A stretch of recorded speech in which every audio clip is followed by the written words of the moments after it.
Hello, I'm your host Jim McClean. Welcome back to another episode of Banterflix, where each week we talk about some of the movies and shows you might want to seek out and those you may want to avoid, and also showcase screening and events that are happening near you. Let's see what we'll be talking about tonight.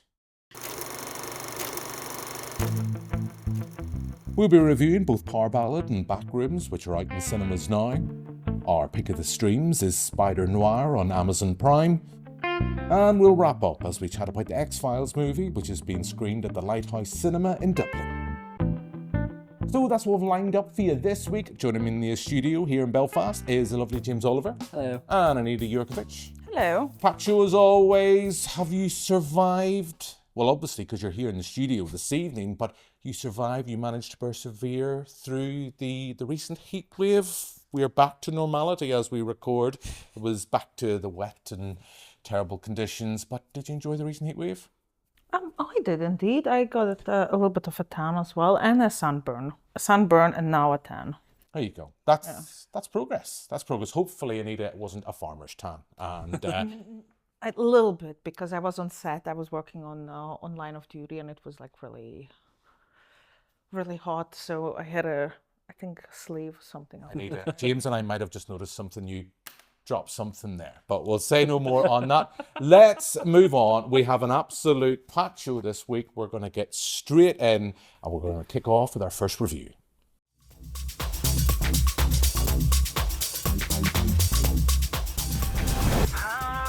You don't recognize it? Should I? Yeah, of course, yes, you should. That's my chorus and verse. I wrote that song. When? Wow. Danny Wilson. You were great up there. Come with me. I could tell within 2 minutes of meeting you, you are not just some boy band guy. And you are too good for that wedding band. I've been toying with this one for years. Every song I ever wrote in my life is about you. So good. Paul Rudd has been wronged. He has been wronged. We have an American singer who finds to his surprise that someone else has used his lyrics and his song and has found the fame and fortune that he seeks. James, I'm going to come to you first. What do you think? Yeah, it was grand. Funny thing, I didn't actually realise until after I tuned it was the director of Sing Street, and Sing Street was one of the very first films I reviewed for Banterflix. So kind of a full circle moment there. Yeah, Paul Rudd as always is just Paul Rudd. He's lovable and enjoyable in most of his roles these days, except Anaconda. That was awful. Is it Nick Jonas? Yeah. Mm-hmm. There's a reason you haven't seen him since Camp Rock on Disney Plus. He's not, personally, I don't think he's just stayed to being a musician. It's very difficult. Some musicians can go on to be actors. Some, just cannot. I just felt he couldn't. I thought his performance was just very hollow and just very wooden and, yeah. I think they went to a spin and who can star alongside Paul. The thing I will say, James, is Nick talks very highly of yourself. He loves your reviews. I do agree with what you're saying. I thought this was fine. I mean, I am a huge fan of John Kearney. I heard Mark Kermode talk about this on his podcast, so I'm not going to steal the comment. But I think he nailed it for me. He is a director, as both a writer and as a director who managed to kind of capture that essence of music and the process of songwriting. You saw that in Sing Street. You saw that really well in Once, and without going into spoilers, there's a nice little kind of touch here, nice little cameo that relates back to Once as well. And this maybe isn't, for me, as quite at the high levels of those previous two films, but I think there's enough there. It wraps itself up in a very cheesy way, but a satisfying way. So I don't think it's going to be something you're going to be disappointed with if you spend your hard-earned money to go see this on a Friday night or Saturday night. But Anita, that's me. James is maybe a bit harder on it than myself, but I think you're still positive. And we haven't even mentioned Elvie Jack Reynard as well, who's always watchable apart from when he's in The Mummy, but we'll not talk about that. Anita, what do you think? Where are you going to weigh in here? Well, you can't go wrong with Paul Rudd. Paul Rudd is... Now, according to James, you can go wrong with Paul Rudd when it's Anaconda. No. Yes. Every movie with Paul Rudd, he still looks youthful, but I Yeah, know he has a he's picture of Dorian middle-aged Gray. He man. has a picture of Dorian Gray hanging I'm up pretty sure. somewhere. Yes, Yeah. exactly. He still looks like he's in his like 30s, and that man is like 50 something. But I do, from a creative standpoint, I really felt with the character, with sometimes people nip your ideas, so you get frustrated. That's why I always paper trail.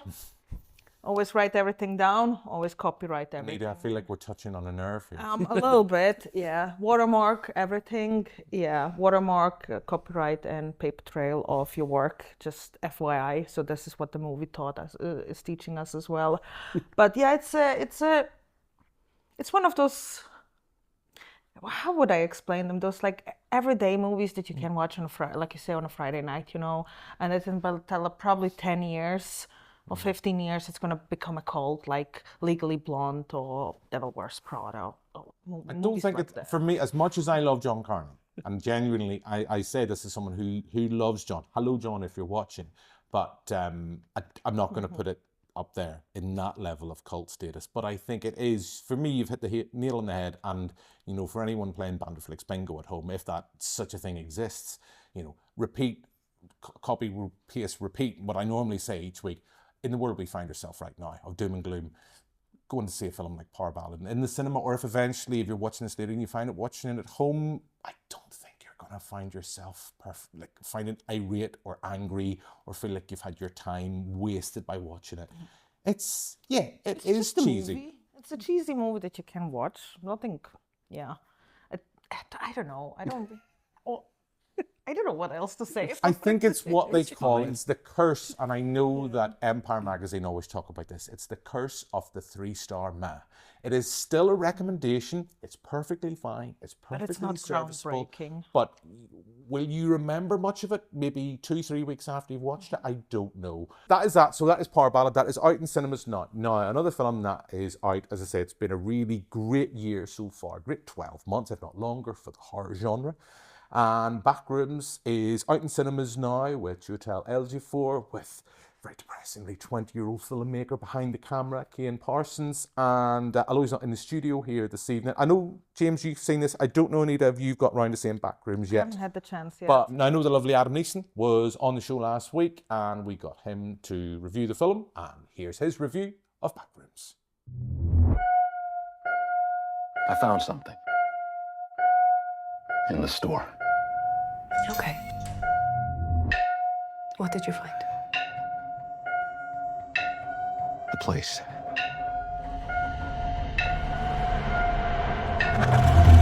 I found a place.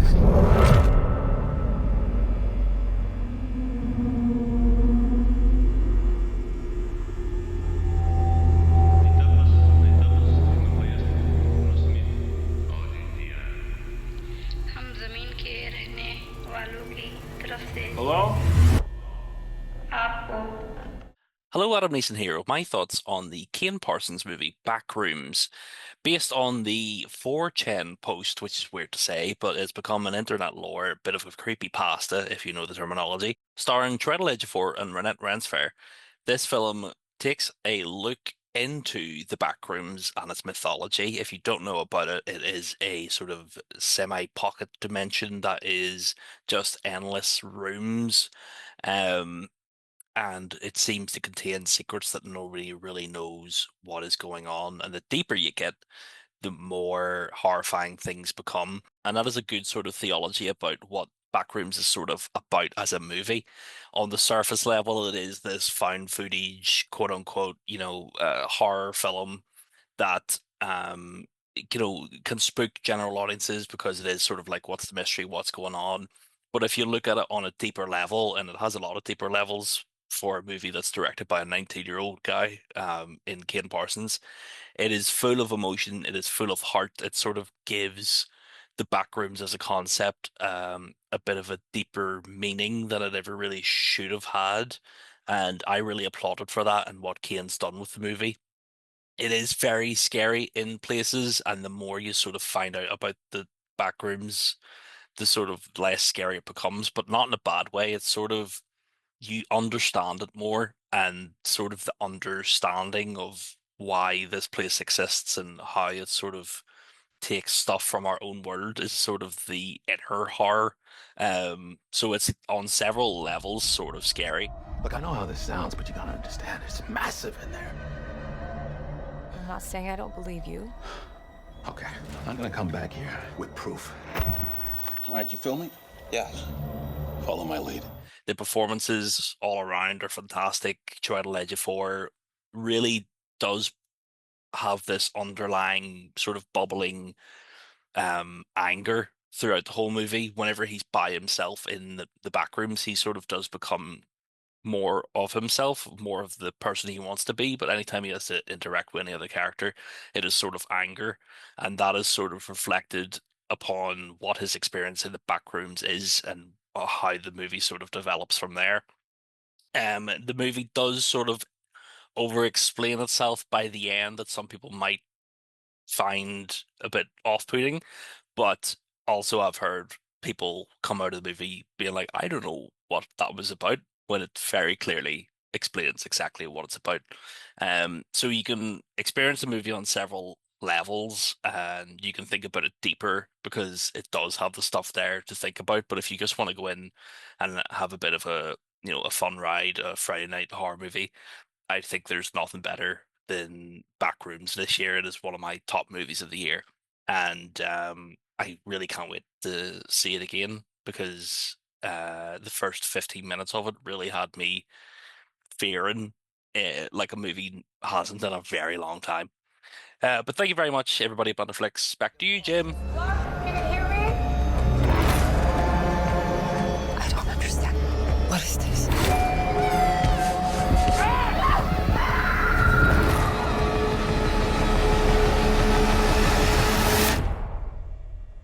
It's beautiful.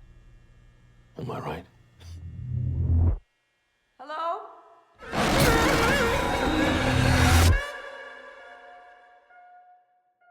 So that's Adam Neeson talking about Backrooms. James, as I say, between the three of us here in the studio, I haven't got round to watching this. It was a choice for me whether to go see Backrooms or Power Ballad. And the draw of Paul Rudd was just too much. I'm intrigued by this. Of course, Adam has shared his thoughts. The latest A24 horror feature, an impressive back catalogue within that studio. What do you think of the film? Yeah, it's a very ambitious film. Cian Parsons, only 20 years old, directing a feature-length film of a YouTube series he created. Could have had a bit more meat on the bones in terms of its story, I think. Then again, creating, like I say, a feature-length film based on a series which is just about liminal spaces, it's going to be tricky to do. But overall, yeah, I enjoyed it enough. I wouldn't say it's a bad film. Again, much like Power Ballad, it's fine. The only thing I would say is I'm quite disappointed that a lot of the people will go and see this film mainly because of Cian Parsons and obviously who they know him for and whatnot. It's going to draw out a lot of like the internet crowd. A lot of people won't know the main actors in it, like Renette and I can't pronounce his name. Apologies. Jurkovic Ejiofor. Yes, thank you, yes. Renette is a European darling at the minute. She has been in so much and I love her work. But yeah, it's grand. Yeah. It's grand. Okay, I don't think it's going to go on the poster, James. I don't know if that comment is going to go on the poster. But yeah, I've heard good things. I've heard intriguing. I think we're just, as I said before, Adam gave his review of the film. We just seem to be in a glut right now of really good horror films. And I guess come back to that point I made before, kind of in a reverse way, the world that we live in and find ourselves in right now. Yes, it's great when we get a film like Power Ballad there that is kind of like a little bit of escapism, but a genre like horror is something that reacts much more quickly to other films, and you're seeing that in the world. I mean, a couple of weeks ago we were talking about Obsession, which I loved. Brilliant film. We also have had Passenger of late. There is more to come. Anita, I know you're a huge horror fan. I know you haven't seen Backrooms yet, but you just think at the minute it's great to be a horror fan. Oh, as a horror writer myself, I'm really proud of him, but I'm also a little bit annoyed because he's only 20 years old and already made a movie with A24, but it's fine. You know, it's never Could too still late. happen, Anita. It's never too late. But yeah, no, I can't wait to watch them. I haven't had the chances to watch them, so I will definitely watch Backrooms and Obsession as well. Okay, well, get them watched. And on that front, so those are films that you can all see on the big screen right now. Let's move on, as always, in this part of the show, and talk about something you can watch from the comfort of your own home.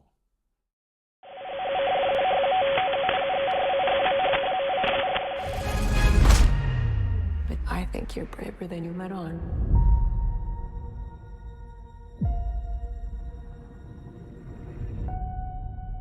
Got me growing 6 black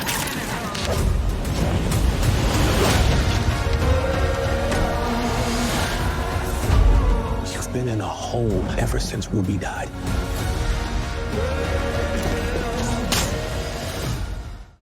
So that's a look at Spider Noir. It's out now on Amazon Prime. I believe all the episodes are available to stream. Sometimes we come into this and it's a case of they are being released episodically.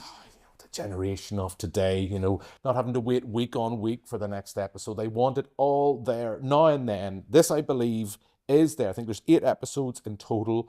As always with these type of shows, we always say to our guests, if you can watch at least initially at least the first 2 episodes, and then we will have the key question: will you want to see it through to the end? I think, Anita, the last time we had you on, I think, was something bad is going to happen. Now, the key question before we get into that is: did you finish that series? No. Okay, so this is positive note. You promised us I wanna finish it. You promised us you would, but you didn't. I don't. It's not that I'm cross. I'm just disappointed. But here we have Nick Cage. He is back, probably in most his mainstream thing in front of the camera anyway, I can think of for quite some time. He previously voiced the character of Ben Reilly on the Spider-Verse movies. Now we have a live-action spin-off, still exec produced by Christopher Miller and Phil Lord. Hopefully I'm getting their names right. So here we have, James, I'll come to you first. Did you enjoy it? There's a couple of key questions I'm going to ask. So of course you have with this, you have the black and white version, you have the coloured version. At the very start, which option did you choose? Black and white? Like, come on, like that's yeah. I think if you were to watch it in color, sort of defeats the purpose of the time that it's set in, like the Prohibition era. Yeah, well, yeah, that too. But Prohibition era in New York, you know, and it's, from what I've watched so far, I've actually watched more than 2 episodes so far. But yes, it's very good. I love the story. The story is like a very, yeah, like, how to explain it? Almost like a very like investigative type thriller, as opposed to something else. You know, like it's not too superhero-y. You know, it's very grounded, and it's Nick Cage being Nick Cage. I love the guy. He's so good. It's Nick Cage being his outlandish self that we have come to expect of late, but those have been in indie features, not mainstream studio productions. As I say, probably the biggest thing he's been in has been his vocal talent, his vocals in the Spider-Verse movies.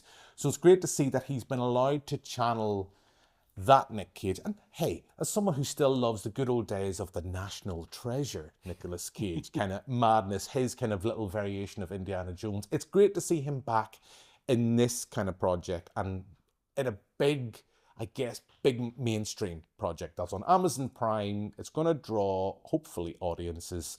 I thought it was enjoyable. I've watched 2, but I've watched the first episode twice, both in colour and black and white. I do like the black and white style, that kind of classic kind of noir that you've mentioned, James, that it's referencing, and I think it's very true to that genre. But I also quite like going back and rewatching the colour version because it looks stupendous, I have to say. Anita, what about you? So how many episodes have you watched so far, and have you watched it in black and white or colour? I managed to watch the first episode. I will definitely continue watching it. You promised us that before. I know, sorry. But I do love Nick Cage as well. There's no movie that I didn't watch with Nick Cage. And you forgot that he was Ghost Rider. Mm-hmm. Yeah. We don't remember that. Not once, Anita, but twice. I only love the first one. The second one now. I actually enjoy Ghost Rider. Fair. Yeah. Fair. I don't know. He's just so ridiculous, but I adore him so much. And black and white, definitely. Mm-hmm. Yeah, I'm gonna continue but I might rewatch the first episode as well, just to see how it looks like in color. So that is us kind of pretty much wrapping up. All we have left time to do now, as we always like to do in the show, is to showcase a local event. And usually we leave it just to here in Northern Ireland, but I was perusing online, legitimately and legally, of course, and I saw a cinema I love in Dublin, the Lighthouse Cinema. If you've never been, I would definitely recommend seeking it out. They always have a fantastic programme.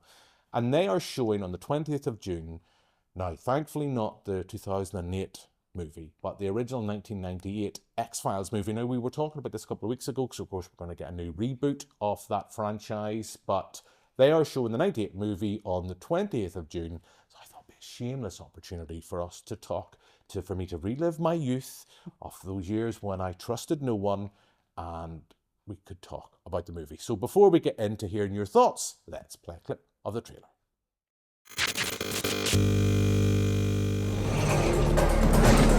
I can't tell you what killed this man. I'm not sure anybody else could claim to either. These men have been secretly negotiating a planned Armageddon. And you have conclusive evidence of this? Yes. I'm already way past the point of common sense here. I can't quit now, Scully. I need you on this. It's a global conspiracy. So 1998, Anita, you were saying before we started to record, you're an X-Files fan. You were a fan. So were you, this is because we were talking age earlier on, and we know the famous phrase, you never ask a lady her age. We've always talked about this before. Yeah, I'm open about my age. That's okay. It's good. It's, you know, like I'm 43. X-Files for me hit me right at the perfect time. First time round, watched it, and I remember going to see this, dragging my poor late, God rest her, my lovely granny who watched the X-Files episodes with me each week. We went to see this in the cinema. I have a very vivid memory of going to see this in Oma Cinema, which is no longer with us.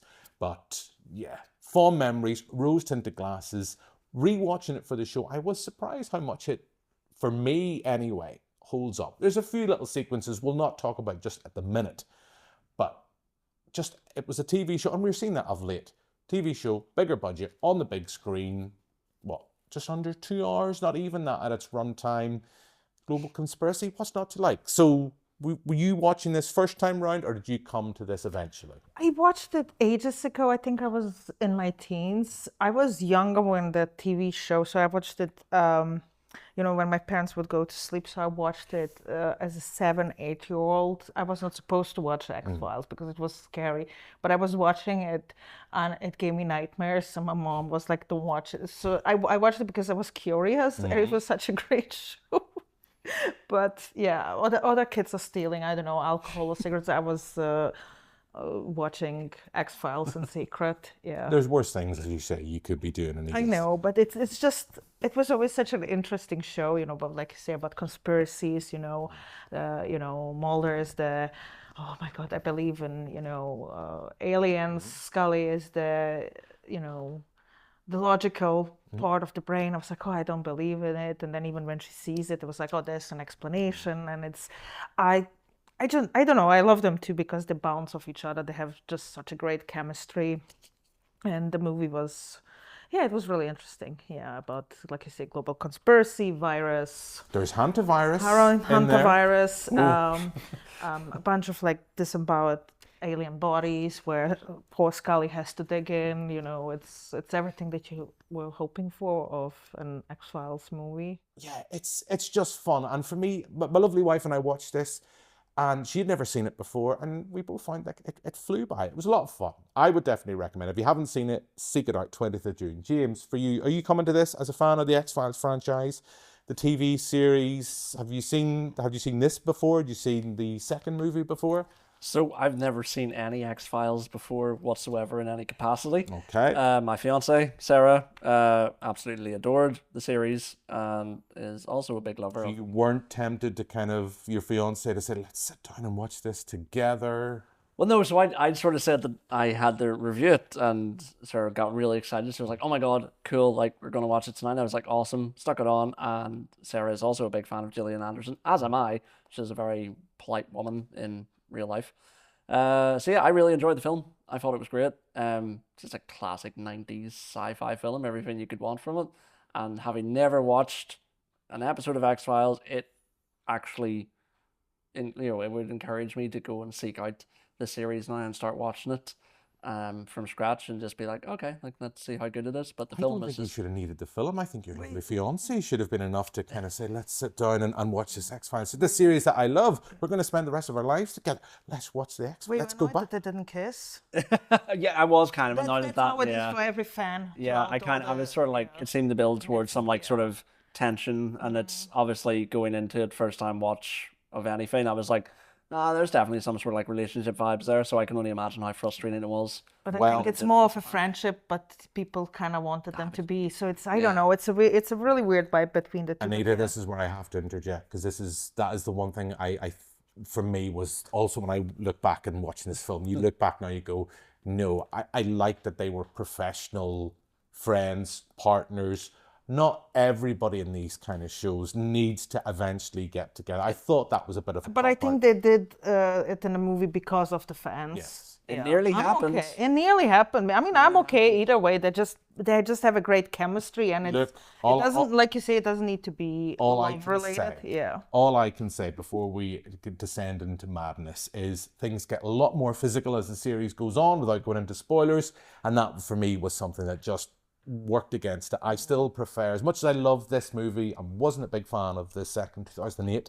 I know we're going to get this rebooted version. I know the series came back not so long ago with the original cast, which again had its moments, but I like the kind of episodes, the one-off monster of the week episodes, as opposed to the grand mythology. But it's a lot of fun. And yeah, as I say, I think it still holds up. 1998, so, still there, and to be referencing hantavirus, to be all suddenly terrified of the fact that has been a recent thing. But yes, good series, I would recommend it. And it's great to see for James. I know we're not on that territory, we're picking the streams, but you've alluded to this. You're now going to sit down with your lovely fiance and revisit the 90s and all its kind of conspiracy-filled madness. Yeah, absolutely. I'm all for it. Okay, well, the next time we'll have you on the show, we will test you on that. So that is us pretty much out of time. As I say, X-Files Fight the Future, it's on at the Lighthouse Cinema on the 20th of June. So check that out. We'll throw the links up on our website. But that's us out of time. So all that's left for me to do now is thank my two guests here in the studio. So thank you very much, James. Thank you, Jim. Thank you very much, Anita. Thank you. Thanks very much for watching at home. Thanks as well to the lovely Adam for his review of Backrooms. We'll be back next week with another episode. But for now, until then, goodbye. Bye.